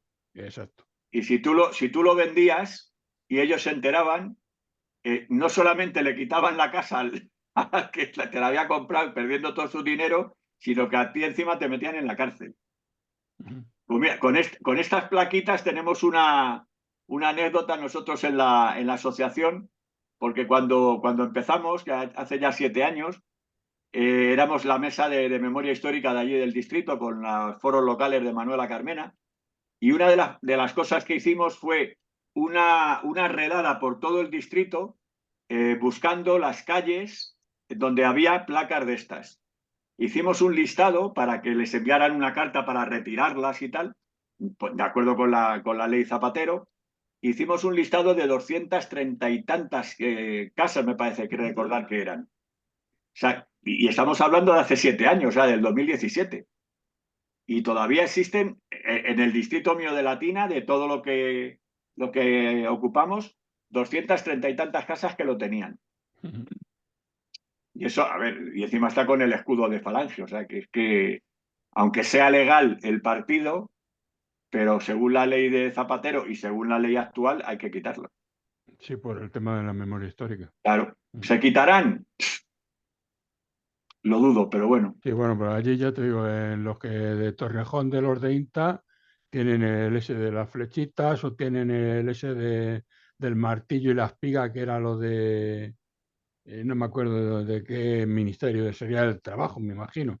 Los tenían puestos Sí. en algunos el yugo y las flechas, y en otro lo que era el martillito y la espiga y no sé qué más era. Eso era lo que tenían. Sí. Por eso, y lo sigues viendo en algunos lados. Sí, Y sí, ahora hombre. aquí en esta zona por donde estoy viviendo, pues también hay algunas, hay incluso viviendas vacías del tema ese, pero que lo hacían para mover dinero que luego se han quedado tirados todos. Efectivamente, tal cual. Bueno, Tal cual. ahora una pregunta nada más, perdonadme, sobre el listado que estabas diciendo de libros para que se podrían ir a buscar a lo mejor ya en la Feria del Libro. Si haces el listado puedes ir a encontrar algunos por allí, ¿no? Y la cartera. Bueno, claro, lógicamente no regalan nada. No, Lógicamente no regalan nada. Pero nosotros lo bueno, a lo hicimos mejor todo. puedes ir haciendo la lista e ir cogiendo de vez en cuando algunos. No, nosotros lo hicimos todo a través de Internet. O sea, no fuimos a por libros y tal. Íbamos buscando todo datos de Internet y lo conseguimos hacer. O sea que ahora tengo que buscar dónde metí yo ese listado. Que esa es otra. Pero bueno. Cuando Bueno, ya sabes. nada, perdonadme. Muchas Sí. gracias. Nada, a ti. Con relación a las casas que dices con el yugo y las flechas, aquí al lado de mi casa hay todo un polígono. Sí. Y siguen manteniendo el escudito. Mario Arroyo, adelante. Bueno, yo más que preguntas era aportar algún dato, si os viene bien. O sea, pues, Hombre, por supuesto. hombre, imagino. Todo lo que sean datos siempre viene bien. Sí, bueno, comentar que Franco se hizo pantanos, sí, claro. Yo, por ejemplo, ahora mismo estoy enfrancado en unas investigaciones sobre el canal del Henares de riego y que, bueno, que se aprobó en 1854, creo que fue el plan. Luego, bueno, en el plan general de pantanos y riegos también en 1902, creo que habéis comentado, bueno, Sí. etcétera. Y siempre había problemas de dinero porque, claro, los empresarios y demás, pues no soltaban un duro. O sea, para coger el agua y regar sus fincas, siempre estaban dispuestos. Pero, sin embargo, para mantener lo que es los canales, hacer los pantanos y demás, pues siempre estaban pidiendo dinero al Estado y tal. Y claro, y el Estado no tenía dinero, tanto en la República, o sea, en la monarquía, en la dictadura de Primo de Rivera o en la República. Y ya con la dictadura de Franco, pues todos sabemos el plan Badajoz, ¿no? Claro. ¿Cuándo se empezó a hacer? Se empezó a hacer con la mano de obra esclava y gratis, y los empresarios, los terratenientes de la zona de Andalucía no pusieron un duro. Ahorrándose, claro. Claro, y todas esas tierras que eran de secano se convirtieron en regadíos, aumentando su valor exponencialmente, los beneficios exponencialmente, y no pusieron ni un solo duro, porque el plan Badajoz, como habéis dicho, estaba proyectado mucho antes, y mucho antes que de la República. O sea, del año 33 por Indalecio Prieto, o sea que... Sí, o sea, pero antes ya se empezaba a discutir. Que Sí. se aprobara en la República no te lo discuto, pero y nunca se llevaba a término porque era muy costoso, los empresarios que tenían que aportar su granito, su granito, sus pesetas, pues consideraban que no, que era mucho, y no se hacía hasta que Franco llegó y lo hizo con la mano de obra esclava de Tal cual. nuestros prisioneros. Eso por una parte. Luego, hablando de libros, si queréis, que es bastante interesante. En este libro, por ejemplo, Vida sin pan, dicen más o menos que la autarquía de Franco no era por una mala gestión que hicieran los economistas y demás, sino más bien para tener un control social. Porque el que está buscándose También. las Sí. pesetas, el Sí, pan, sí. no está pensando en la revolución, no está pensando está buscando de dónde coño sacar la hogaza de pan para llevar a la familia. Y es así. O sea, Sí. está pensando más en lo principal que en bueno, que la revolución también es principal, pero a otro nivel. Que por eso que además tiene una frase muy comenta que, por ejemplo, en Andalucía, en Sevilla, se decía que el aceite, que bueno, que Andalucía, Jaén y toda esa zona es productora de aceite, y se decía que el aceite de la zona se iba a engrasar el eje o sea, la maquinaria del eje, así como porque no veía ni una gota de aceite en toda la... Mario, dime cómo se llama el libro. Sí, bueno, ahora te lo digo. Y luego, para terminar, habéis comentado también lo de las casas. Yo vivo, por ejemplo, en Azuqueca, que estaba en el corredor de Lenares. Y aquí también tenemos a la Vicasa, que la Vicasa es una empresa que se instaló aquí en la época de Franco y se hicieron casas para los trabajadores. Y la hizo Vicasa, con cierta ayuda del Estado, pero cierta ayuda como que te concede la autorización para construir. O sea, que la de Ciudad Pegaso y todo eso fueron en las empresas que tenían un carácter paternalista, como cuidar a sus obreros para que tal, pero eran explotadores, o sea, era paternalista porque te da una vivienda y tengo aquí el esclavito que sé que me va a estar en el curro a las 8 de la mañana porque vive aquí al lado. O sea, no me puede poner la excusa de que, joder, es que el tren se ha estropeado, es que estoy muy lejos. No. Pero Estás aquí. Mario, una pregunta. ¿Esa empresa funcionaba igual que José Banús, por ejemplo? Porque Banús sí sabemos que trabajaba con esclavos. No, esta no. Con presos esclavos. Esta no, esta era la antigua cristalera española, la que estaba en Aranjuez, no, donde los reyes tenían el palacio de Segovia, en Segovia. Que bueno, que se instalaron aquí, bueno, ya empezó a entrar capital extranjero, no sé qué, bueno, pero no, aquí eran trabajadores más. De este pueblo siempre ha habido una izquierda. Claro, es que Banús, por ejemplo, aparte de lo que hizo en Marbella y todo este rollo, el barrio del Pilar lo hizo también con presos esclavos y no eran viviendas de protección oficial, pero bueno, eran viviendas tampoco de bajo coste, un coste más o menos asumible, ¿no? Para los obreros, que ahí fueron a vivir mis abuelos y tal. Pero vamos, que también que lo construían los presos, esos edificios. Debía ser una práctica muy habitual sí. Entonces, bueno, sí. Que piden subvenciones para, bueno, eso es otro tema. Y era eso simplemente. Y el libro es Vida sin pan, el hambre en la memoria de la posguerra española.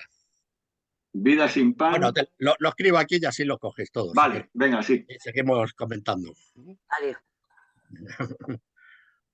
Pone Fuencisla, que es de Segovia, pone Vicasa en la granja de San Ildefonso. San Ildefonso, sí. Vale. Porque Fuencisla es de Segovia, entonces por eso aclara ella. Sí, lo que ha dicho Mario, donde vivían los reyes. He leído la palabra. Habla.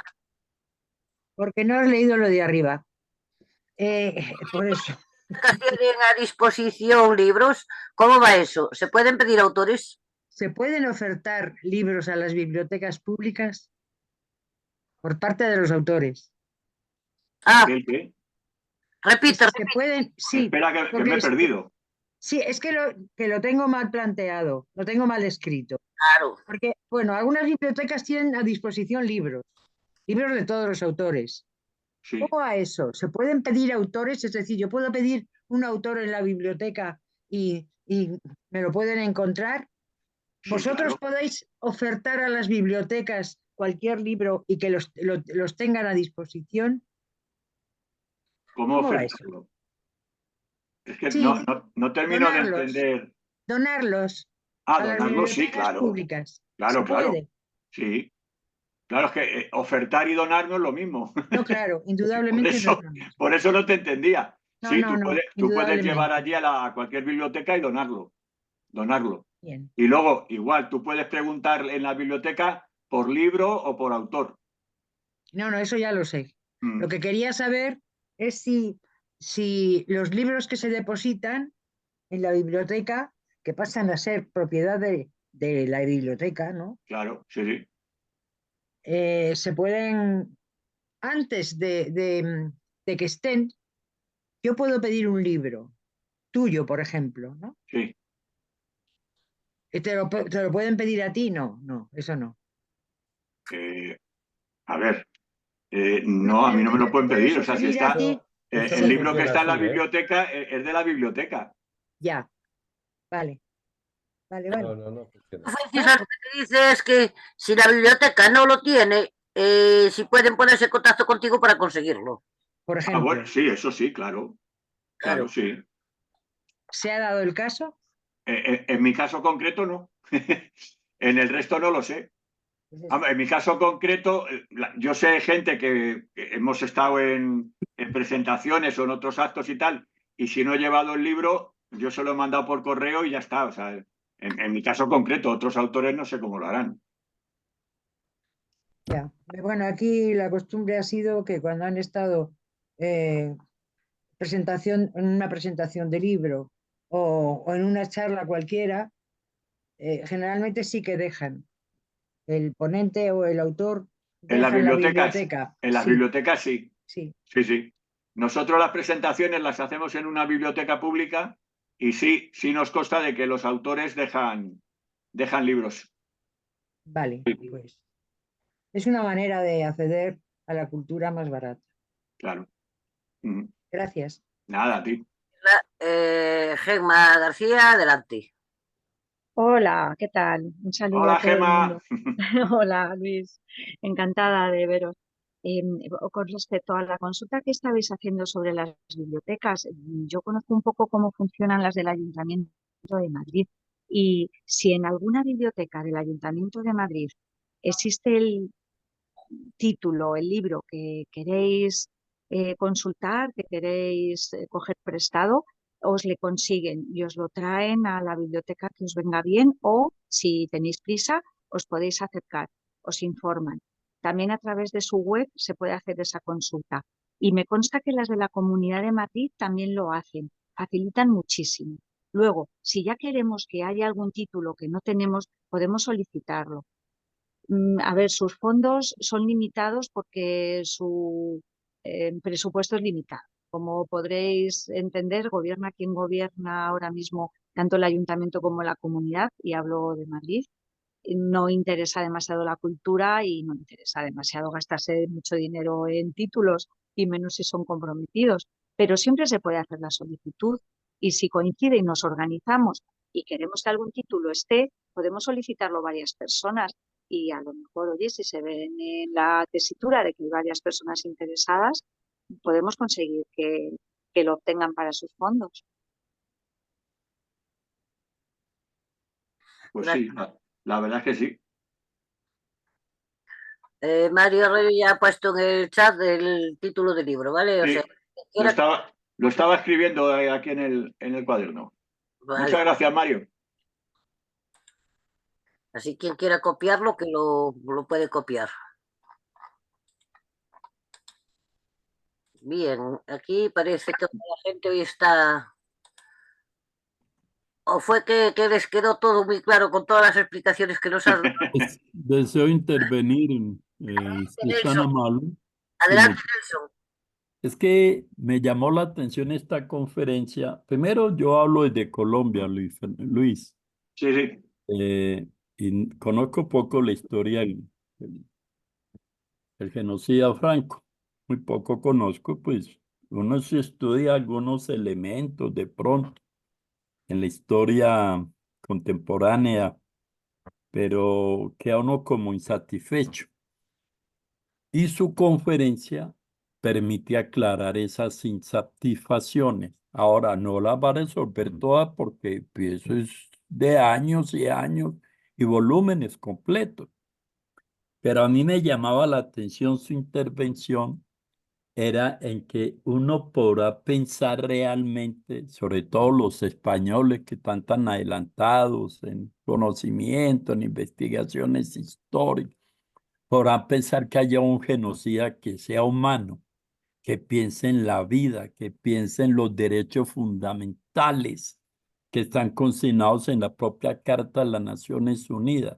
Uno sí puede creer en eso, Luis, porque si nos vamos a la economía, ¿qué es lo que nos enseñan qué es lo que uno aprende en economía preclasista y la propiamente clasista? Es que ellos solamente piensan en el dinero, mas no en la vida, no en las condiciones como se ha vivido en Europa, en momentos históricos, tal vez de pronto en condiciones de prosperidad. Entonces me llamaba la atención su conferencia y pues agradecerle a Isa y a los que me mandan la invitación. Y a esta sí voy a asistir y acompañar, porque me asalta la buena fe. Es decir, en historia uno siempre va a saber, si usted coge la historia de Colombia en los últimos 60 años, lo que uno ve son masacres, expropiación de tierras, vulneración a los derechos laborales. Es lo que uno encuentra en 60, 70, 80 años. Y en algo más, uno se puede extender en la vida republicana de mi país. Entonces, mi inquietud es verdad. Hay gente que piensa que esos genocidas son humanos. Luis, esa es mi inquietud. Y muchas gracias y agradeciéndole, excúseme la redundancia, agradeciéndole los elementos que usted ha manejado. Nada, muchas gracias a ti, hombre. Muy agradecido.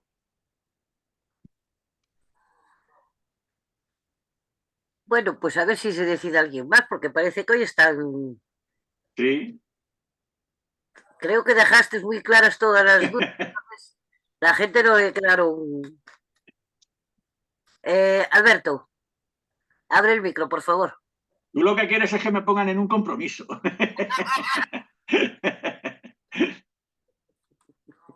Sí, hola, buenas tardes. Hola, Lamento Alberto. que me he podido conectar hace unos pocos minutos, entonces me he perdido toda la conferencia. Tenía mucho interés, entonces lo veré en la grabación y claro, no puedo hacer ningún comentario sobre el tema que me parece interesantísimo y más en estos tiempos que corren, que están revisando la historia, reescribiéndola, Sí. la historia, ¿no? Y borrando, acabando con las memorias, ¿no? Cosa que en este país nunca hemos estado con buena memoria en estas cosas, ¿eh? Que la transición también desmemorió mucho a todos los españoles. Entonces, lo único bueno sobre los libros, yo he leído, no sé si exactamente eso, pero bueno, sobre lo que fue la represión franquista y franquista, pues bueno, ya hay muchos libros de memorias de gente que sufrió esa represión, ¿no? Yo ahora recuerdo, bueno, podría decir muchos, ¿no? Pero bueno, 24 años en la cárcel de Merquesídez Rodríguez Chaos es un documento trágico de lo que tuvieron que pasar mucha gente, ¿no? Entonces, bueno, pues yo agradezco al ponente el que nos venga a contar estas cosas y nada, ya digo, veré la grabación con mucho gusto y seguro que me va a gustar cosas y me va a enseñar cosas. Sí. Gracias. Con lo que has dicho, cuando hemos empezado, no sé si estaba grabado o ha sido antes de empezarlo. Cuando hemos empezado a hablar del tema de las leyes estas de concordia, de las nuevas estas leyes que está imponiendo Vox, yo decía que para mí es que utilicen esa palabra tan bonita como es concordia para una ley que realmente es una ley de odio, de desmemoria, de olvido, de vergüenza y tal, es que es bestial, ¿no? Es bestial. Y aparte, que esa propia desmemoria que nos quieren hacer tener o que nos quieren crear, es que ha sido es la mejor aliada del olvido, ¿no? Cuanta más desmemoria tengamos y menos molestemos, más se olvidan las cosas y como dice la canción, ¿no? Y si yo no me acuerdo, esto no pasó. No pasó. Entonces, claro, eso es lo que ellos quieren. Eso es lo que ellos quieren. Ayer, lo que he comentado antes, ayer en la presentación del libro de Eduardo Montagut, una de las cosas que se hablaran era eso, precisamente. De que se está muriendo, la gente mayor se está muriendo. Nosotros en el programa de radio nuestro hacemos una o incluso 2 veces al mes, hacemos una parte de programa, incluso programas enteros dedicados a gente que ha vivido, que nos cuente su historia, todo lo que ha pasado, para que eso quede grabado, ¿no? Entonces, es nuestra forma un poco de nuestro granito de arena, ¿no? Para la memoria, de que cuando el día de mañana alguien quiera escuchar pues lo que nos han estado comentando gente que lo ha vivido, que lo ha sufrido, si no a lo mejor en primera persona, pero sí sus padres o sus abuelos, pues oye, siempre va a estar ahí, ¿no? Van a tener de dónde tirar. Porque lo que quiere esta gente es eso, es que se vayan muriendo y cuando ya no quede nadie de esa época, pues entonces ya se olvida la guerra y hace puñetas, ¿no? Y desde luego con nosotros no van a contar. Ya como si nada hubiera sucedido. Sí. No, Mario, el programa es en Radio Las Águilas. Radio Las Águilas. Que se hace en el mercado de Las Águilas, en la parte de arriba, que está en el distrito de Latina. Ketty Méndez ha puesto en el chat, ha puesto concordia, es bonita palabra, pero Claro. no es memoria. La concordia no es memoria, es mi eslogan. Exacto. Así es, Ketty. Por eso yo cuando leí que utilizaban eso de concordia para poner ese nombre, a mí se me revolvió el estómago. Porque es que, mira, hace cosa de 2 semanas, en el instituto este que os he contado que tenían la exposición de tema de la educación desde 1857 hasta aquí, estuvimos dando una charla, ¿no?, de tema de memoria y yo les decía eso, las leyes de concordia, eran chavales de 15, 16 años, ¿no? Y yo les contaba, digo, a ver, es que la ley de concordia a mí me obligaría a igualar al asesino de mi abuelo, el general Andrés Saliquet, con mi abuelo. Era alcalde de Fuenlabrada y era sastre. Entonces, ¿cómo puedo igualar a un asesino y a un asesinado? Digo, no sé cómo lo veis vosotros y tal. Y los chavales, claro, pues decían, pues no, claro, no, como tal. Pues ese es el tema. Eso es lo que quieren imponer la gente de derecha, ¿no? Entonces, de esa forma así tan explícita y con un caso concreto, pues los chavales lo entendieron a la primera, no hubo que darle más explicaciones. Uh-huh. Es un ejemplo bestia, pero es lo que quieren. Sí, no, pero es que la forma de que lo entiendan, de que lo vean. Claro, claro. Hoy en día tiene que ser así, porque si no, no lo... Es lo mismo, mira, allí en el distrito estamos luchando por volver a poner la calle Maestra Justa Freire. Nos quitaron ese nombre de calle y pusieron General Millán Astray. Entonces, claro, también lo dije en esa charla que les di. Digo, es que, ¿cómo vas a comparar una maestra, y encima mujer, una maestra, con un general? Digo, y me da igual que sea general republicano o general del ejército fascista, me da exactamente igual. Yo siempre pondría el nombre de una calle a un profesor, a una profesora, a un maestro, a una maestra, antes que a un general o a un militar. Y también lo entendieron los chavales. Claro. Había un señor mayor que era de derechas, que también se llevó lo suyo, se llevó un buen rapapolvo, porque era de los que decía que la guerra la empezó los socialistas en el 34. Y entonces le dije que si eso era un golpe de Estado, yo había participado en varios golpes de Estado porque yo también he hecho huelgas generales. Claro, y el tío se tiraba, y claro, yo se lo explicaba a los chavales, digo, hombre, una huelga general no es lo mismo que se levanten los militares y se líen a pegar tiros a la gente, ¿no? Pero en fin, este hombre, pues bueno, o sea, se fue calentito. Las buscó y las encontró, como se suele decir, ¿no? Vale. Claro. Bueno, pues parece que la gente ya está contenta con las respuestas que ha tenido, con las exposiciones que has tenido. Entonces, en vista de lo cual, pues una vez más darte las gracias. Espera, que Mario Arroyo creo que quiere comentar algo. Adelante, Mario. Tienes el micro cerrado, Mario. Estoy viendo hablar y no te oigo. Ahora. Es curioso, Luis, que en tu distrito no pongan la calle de la Maestra Freire, bueno, no la quiten, y sin embargo sí dediquen un jardín a Juan Carlos Argüello, al muelle. Es curioso. Y que yo vivía en el Paso Extremadura. Joder. Por eso, sí, por eso leo lo de Radio Latina. Ajá. Wow. En Radio Latina nos hicieron una entrevista a Ketty y a mí, precisamente. ¿Qué? Hace años. Yo hace años estaba en otra emisora de Radio Libre. No, yo estaba en Onda Verde. Gracias, Mario. Constant, abre el micro ahora. Hola de nuevo. Hola. Como no hay mucha, parece, intriga por lo que se ha dicho y demás, pues yo quería recomendar un libro, El año de la victoria, de Eduardo de Guzmán. Es impresionante, de los últimos de los campos de concentración en Valencia. El año de la perdona, Constant, ¿el año de la victoria? El año de la victoria, de Eduardo de Guzmán. A mí me impresionó mucho cuando lo leí ya hace muchos años. Ajá.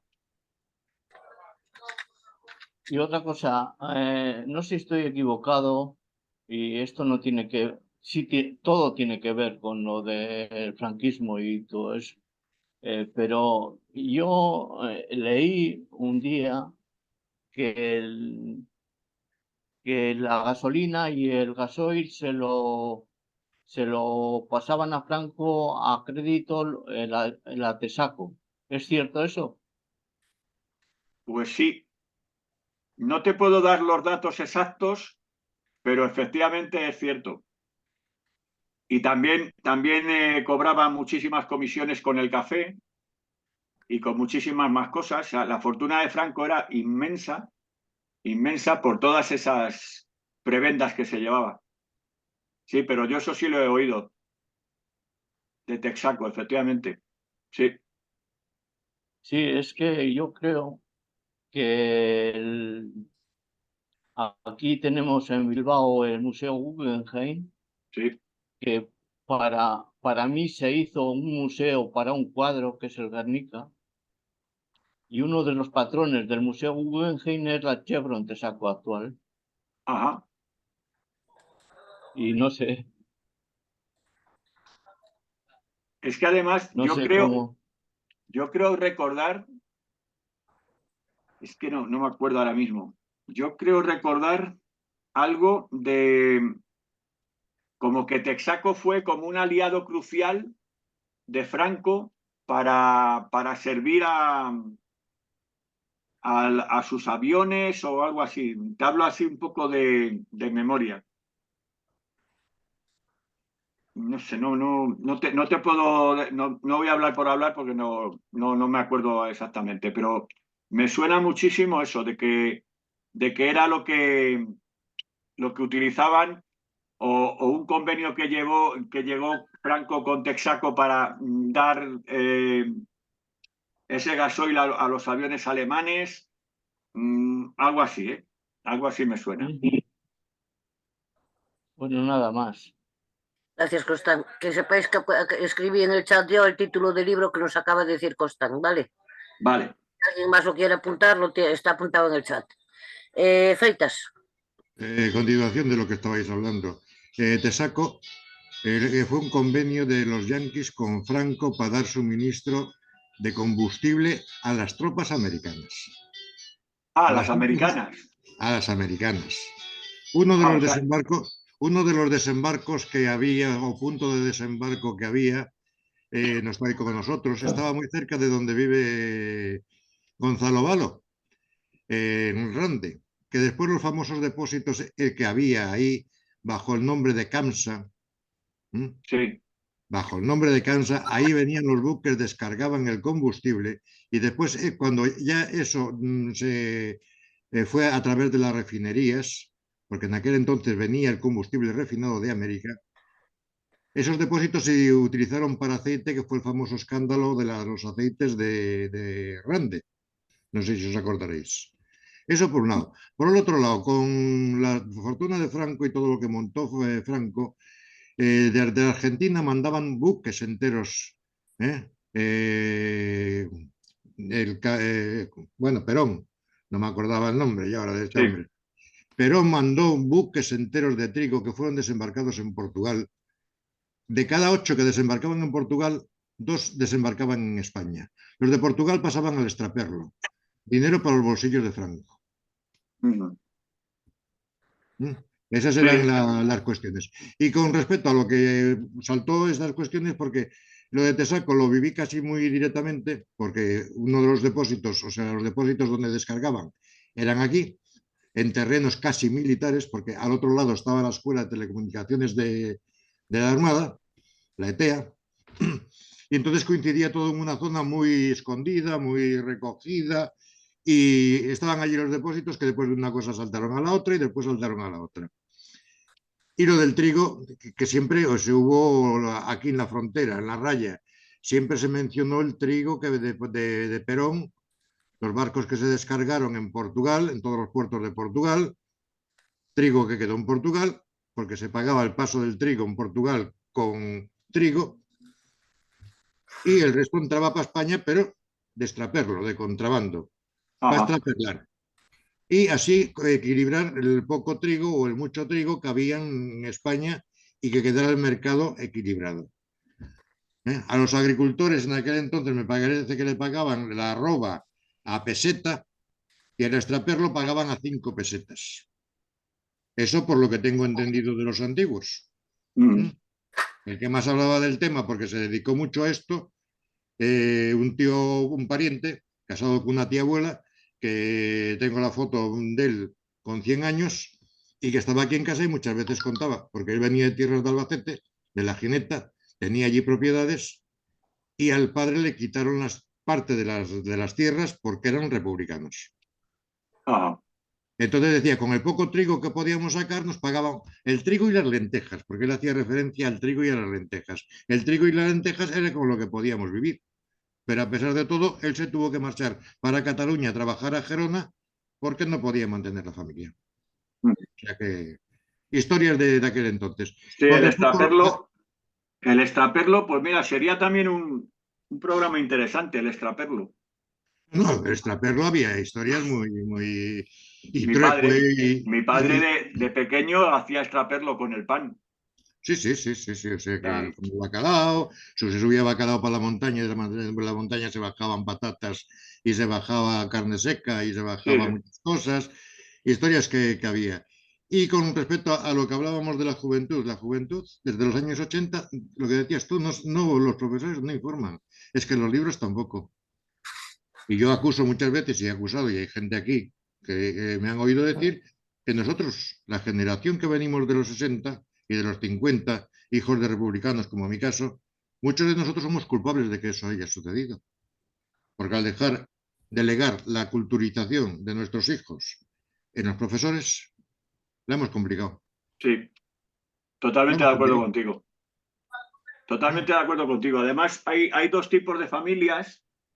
Una, la mía, la familia que se cayó todo para evitar males mayores, y la familia que sí contaba cosas.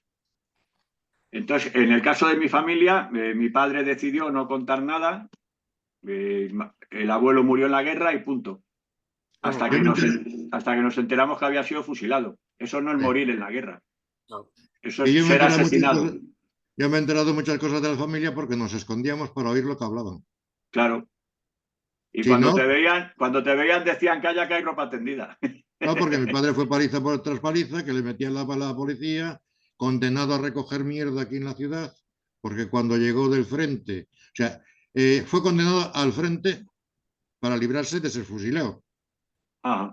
Lo condenaron al frente con la legión, o sea, de los soldados, de los condenados que iban a cabeza de... Sí, al frente, combate. al frente. Para matarlos, o sea, no te matamos en el paredón, pero que te maten los tuyos, ya que Sí, tanto sí. los quieres, que te maten. Una pierna deshecha por metralla de la guerra, en el frente del Ebro. Después vino y un año en campo de concentración. Volvió para la ciudad y lo condenaron automáticamente a recoger la basura. Y cada vez que le veían, pues unas veces las provocaba él, porque por lo que tengo entendido también era igual que yo, un poco retorcido. Unas veces las provocaba él y otras veces se las buscaban. Y eran palizas tras palizas. Y con la última que le metieron, que por lo visto estuvo, según decían las veteranas, 21 días entre algodones y vinagre, para que se le salieran todos los hematomas y se le curaran los huesos que le dejaron sanos. No solamente eso, sino que en los años 60, él, que era estudiante de ingeniería cuando estalló la guerra, la empresa Heidelberg alemana le ofreció un contrato de trabajo en Alemania a través de un ingeniero que vino a instalar unas máquinas de litografía a Augusto Espinosa, abuelo de la ministra Espinosa, que también era agente republicana. Entonces le ofrecieron el contrato de trabajo. Con el contrato de trabajo y todo, le negaron el permiso de traslado. No lo dejaron salir para Alemania en el año 61. De la paliza que le metieron después, le reventaron el estómago y le tuvieron que operar de úlcera de estómago. O sea, le tuvieron que coser el estómago porque seguramente le meterían alguna puñalada a ver si lo acababan antes. Pero la excusa fue que lo tuvieron que operar. Y todas estas cosas, muchas de ellas, pues me he enterado. Me he enterado por eso, por estar escondido y escuchando cuando hablaba él con su hermanastro, con sus primos, con la gente, y así la mayoría de cosas. Entonces, de la historia de España, cada zona tiene las suyas. Sí, por supuesto. Cada zona tiene las suyas.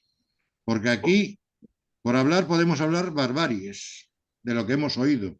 Y sitios que están, como se dice, malditos, sitios que nadie quiere. Viviendas que dice, ¿cómo es que está en ruina esa vivienda? Está por este misterio, está por esta causa. Y como hay sangre y como hay muertos, nadie de aquí la quiere. Y si viene alguien de afuera y viene a comprarla, pronto le decimos lo que hay. Si se arriesga, su problema. Claro. Y es así, ese silencio obligado, porque fue un silencio obligado. Porque si la gente se encontrara, los combatientes de uno o del otro lado se encontraran libres para decir sus vivencias, buenas o malas, no nos encontraríamos con este, digamos, un poco de ostracismo en lo que fue la guerra y la posguerra española. Al 100% contigo, Freitas, de verdad. Gracias. Bueno, doy paso a más, porque si no ya, y aparte que me estoy emocionando con recuerdos.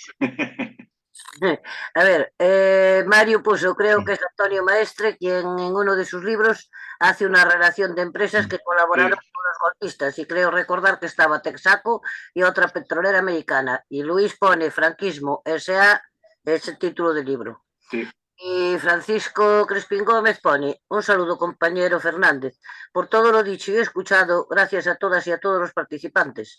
Espero que en la marcha del 16 de junio por la Tercera República sea un éxito de participación y con la esperanza de que alguna vez se pueda preguntar a los españoles si república o monarquía arcaica y corrupta. Y ahora le doy paso a Alberto. Alberto. Sí, hola. Bueno, me animo un poco porque hacer un comentario de unos libros. Veo que se está tratando aquí un poco el tema este. Entonces, no voy a hacer apología ni voy a recomendar que se lean tan siquiera, ¿no? Los libros es una trilogía que escribió José María Gironella, que fue finales de los años 60. Que fue un verdadero éxito de ventas en la España actual, o sea, actual no, perdón, de ese tiempo. Yo los tengo hace mucho tiempo y nunca los he leído porque, bueno, Gironella, yo sé que era adicto al régimen y tal, pero un comentario que oí sobre esta trilogía a, bueno, un personaje que yo le tengo, vamos, sé que tiene una posición de izquierda y tal, pues me hizo, bueno, he comenzado hace poco la primera, pero eh, eh, la segunda de la trilogía la publicó ya, o sea, el título era 1 millón de muertos. Creo que fue amonestado por el poder por Sí, citar esa cifra, sí. ¿sabes? 1 millón o sea, que Gironella reconocía 1 millón de muertos, no menos, ¿eh? Y luego, si me lo permitís, voy a leer unas breves líneas del comienzo de la tercera, que el título es Ha estallado la paz, que creo que sitúa muy bien, si me lo permitís, lo voy Sí, a sí. leer. Capítulo primero. Comienza la novela. Día 1 de abril de 1939. La guerra ha terminado. La guerra había durado exactamente 32 meses y 11 días. El panorama de España era desolador. Imposible precisar el número total de víctimas habidas en los frentes y en la retaguardia. Importante que diga en la retaguardia. Tampoco podía conjeturarse las que ocasionaría en lo sucesivo la represión iniciada por los vencedores. Esto clama al cielo, seguía gritando Mosén Alberto, uno de los personajes. Ni la gente que moriría por haber contraído alguna enfermedad. Según cálculos del doctor Rosselló, cabía presumir que solo de tuberculosis, sobre todo en la España que fue roja, sucumbió a consecuencia del hambre. Sucumbirían a consecuencia, perdón, que me estoy yendo a consecuencia del hambre sufrida muchos millares de personas. O sea, este es el comienzo que, claro, dices, hombre, un escritor adicto al régimen y reconoce la represión, el hambre, los muertos por el hambre y la represión, que eso pues creo que es interesante tener este dato que hasta alguno de ellos mismos Sí. fue tal, el drama fue tan grande, tan espantoso que no lo pudieron callar. Es que más que 1 millón de muertos, yo diría 1 millón de víctimas. Porque, a ver, hay que ver, yo dentro de esas víctimas, yo meto los cerca de 500.000 de personas que fueron al exilio. En la retirada y en lo que no era la retirada, ¿no? Ahí se fue de España, se fueron casi 500.000 personas. Más. Todavía a día de hoy hay cerca de 115.000 personas que están en cunetas. Ya vamos por 600 y pico. Sí están catalogados los 100 y pico mil fusilados en consejo de guerra. Ya vamos por 700.000. Y ahora ahí mete los que fueron asesinados por los paseos, por Falange, etcétera, etcétera. Y si no nos llegamos al 1 millón, pues nos quedamos muy cerquita. Súmale también, pues yo qué sé, los 30.000 bebés robados, por ejemplo. No sé, ahora mismo no sé qué más ejemplos ponerte, ¿no? Por eso el 1 millón de muertos, no creo yo que fuera 1 millón de muertos, pero el 1 millón de víctimas sí que las ha habido. Bueno. Y luego las víctimas colaterales, claro, la familia, que matan a la mujer, pues porque tu marido es rojo y no viene, no le hemos encontrado en la casa, pues te matamos a ti, previa violación, etcétera, etcétera, ¿no? O sea que, y como dice Ketty, esas cosas sí las hizo Franco. Eso sí lo hizo Franco. Ya lo leíste tú, ya no lo leo yo. Sí, efectivamente. Y yo quería comentarte solo que justo en cuanto dieron el golpe militar, claro, sobre todo Andalucía, las provincias andaluzas fueron las primeras que empezaron a sufrir, y está contabilizado que ya desde ese momento, y no pararon, o sea que desde el comienzo del golpe militar y lo que duró la guerra, estuvieron reprimiendo y matando gente. Sí, sí. Por ejemplo, la matanza de Badajoz, ¿no? Por ejemplo. Que fue, en 2 días fue un 4.000 personas. Sí, un 10% de la población. Sí, la de hermandad. Entonces, si eso está contado, porque ahí, o sea, hasta que llegaron, que ya ganaron la guerra, ya habían matado muchos, ¿eh? Y Sin además, contar ya la represión que empezó a desencadenarse ahí. ten en cuenta que en toda esa zona prácticamente no hubo batalla, no hubo combate. Oh. O sea, entraron a saco. Y si me luego permitís, la desbandada que se cifra, están entre 4 y 8.000 personas que fueron asesinadas con los bombardeos de los buques de guerra, del crucero Baleares, el crucero Canarias y el almirante Cervera. Entonces, claro. si me permitís, para los datos que decíais, mi padre decía claramente que aquí en la zona, en Galicia, se anuló Galicia el 16 de julio, antes del 18, el 16. Sí. Aquí vino gente del norte de África, falangistas del norte de África, y algunos otros acentos que no entendían, pero mi padre reconoció algunos, porque mi padre venía de cumplir la vida militar en el norte de África, en los trenes, en uno de los trenes en que venía esa gente, que después, celebrando la fiesta en la parroquia, además una festividad tan entrañable como es en Galicia, la Virgen del Carmen, los encerraron y los masacraron. Oh. Los encerraron y los masacraron. Incluso a 2 kilómetros de donde estaban haciendo la fiesta, en una casa que era la casa de las juventudes del pueblo, cerraron las puertas con chapas de hierro y vigas de las vías del tren y los quemaron vivos. Joder. Ahí quemaron a un hermano de mi padre. Al otro lo dejaron tullido rompiéndole la cadera y la columna. Y mi padre, por pegarle 2 tiros al cura, con una pistola que había traído de la vida militar, traído, comprado, robado, lo que fuera. Tenía la pistola, fue a por el cura, que fue el que les facilitó y el que tenía escondidos a los falangistas en la casa para que después los rodearan armados, y le pegó 2 tiros al cura. Por eso llevaron a mi padre al paredón. Ajá. Paredón, después el frente de Madrid, después el frente del Ebro, el frente de Lérida. Así lo zarandearon y una pierna deshecha de metralla. Mi padre nunca se recuperó de la metralla que tenía en la pierna. Y cuando le fui a levantar los huesos, me dijeron, ¿quieres el trozo este de pierna? Dije, no, no quiero semejantes recuerdos. No quiero nada de artillería alemana en mi casa. Entonces, Galicia, para anular Asturias, fue la primera que anularon los falangistas.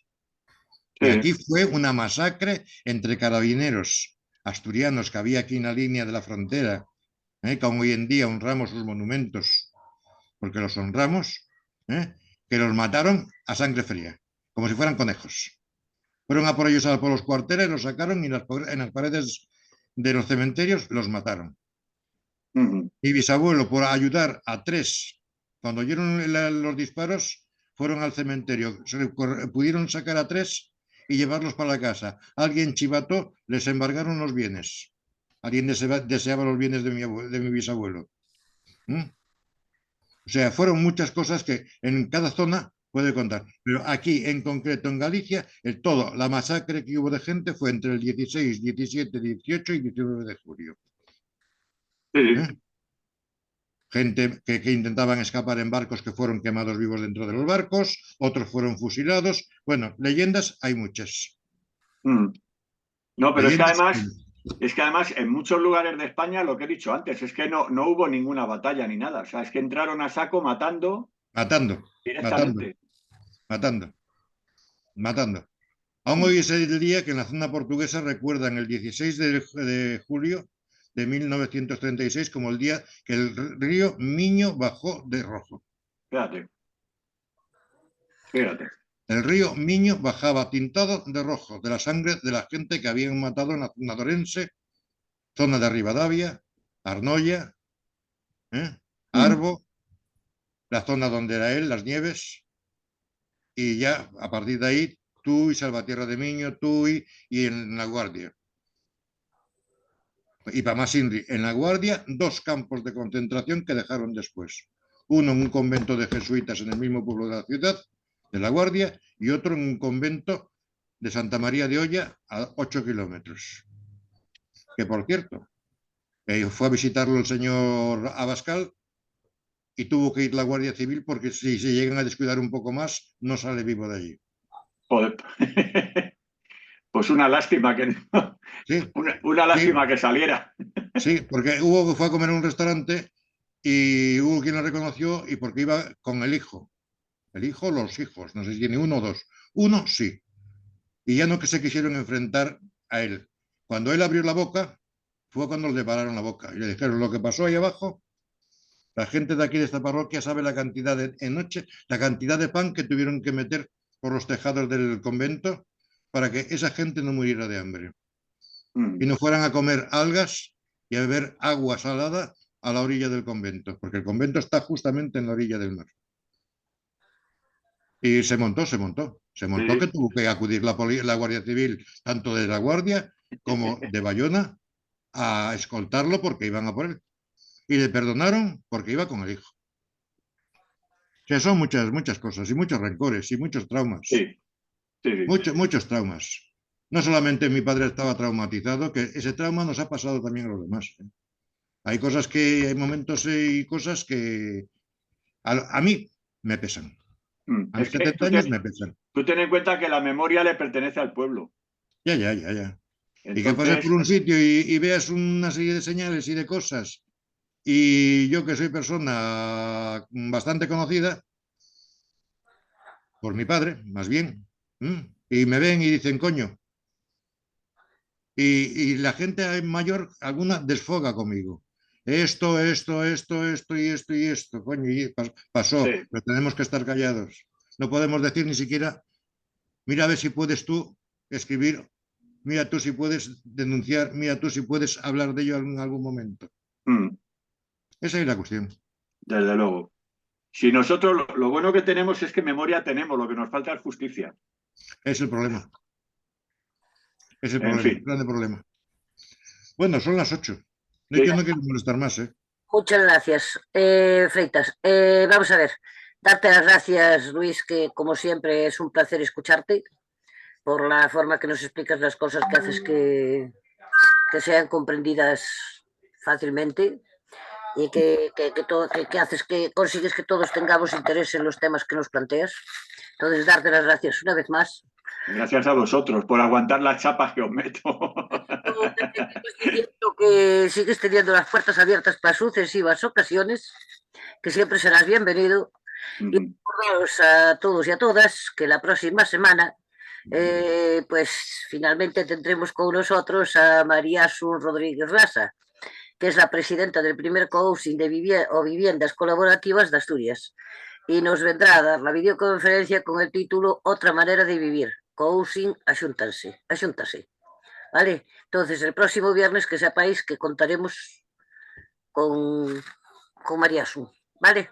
Ajá. Pues, sin más, daros las gracias a todos y a todas y que nos vemos en la próxima. Hasta la próxima, entonces. Hasta luego. Salud y memoria. Buenas tardes. Salud. Venga, salud. Salud. Salud.